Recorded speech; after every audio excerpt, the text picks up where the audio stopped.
হ্যাঁ। প্রিয় গাইস, আপনাদেরকে মজার দৃশ্য দেখাচ্ছি। আগে যখন আমরা ছোট ছিলাম তখন ছোট ছোট পাতি শিকাল পেতাম, ছোট ছোট বাঘ পেতাম। আমি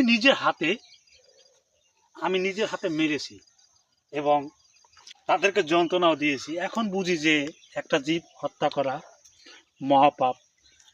তবে ছোটবেলা তো অনেকে বোঝেন, অনেকে আবেগ হারাই ফেলায়, অনেকে আবেগ ঠেলায় করে।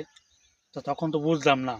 দেখেন, এর ভিতরে দিনের বেলা আসলে যে কি ভয় লাগে। হয়তো এখন আমার সাথে লোক আছে, সেই জন্য আমি আসলাম। কিন্তু দেখেন এই যে দৃশ্যটা, এই যে দেখেন গাছটা, নিচ থেকে ধরো, নিচ থেকে ধরো, নিচ থেকে উপর থেকে দেখেন যে এটা দৃশ্যটা কি। হঠাৎ করে একজন আসলে ভয় পাবে কিন্তু। দেখেন দৃশ্যটা কিন্তু, সবাই যদি হঠাৎ করে একজন নূতন আসে সে অবশ্য ভয় পাবে, আমি পাবো না। কেননা যেহেতু আমার জন্ম এখানে, আমার সব কিছু এর ভিতরে। ঠিক আছে, দেখেন দৃশ্যগুলো শুধু আপনার কাছে তুলে দিচ্ছি আমি।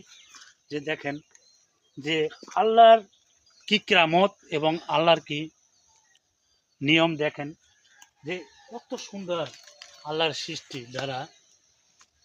দেখেন গাছ, তরুলতা, আমি নিজেও একজন মানুষ, আমি নিজেও একজন জীব, কীভাবে আল্লাহ তৈরি করছে।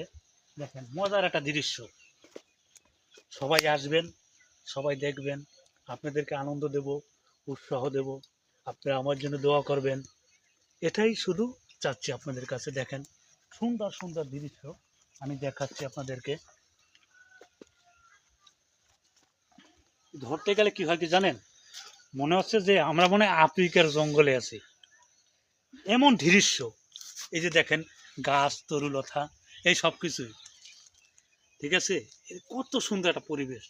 বুঝায় কি আমরা মনে হয় সুন্দরবন ফেল হয়ে যাবে আমাদের দৃশ্যতে, সুন্দরবন ফেল হয়ে যাবে। এটাই বাস্তব। ভালো থাকবেন, সুস্থ থাকবেন।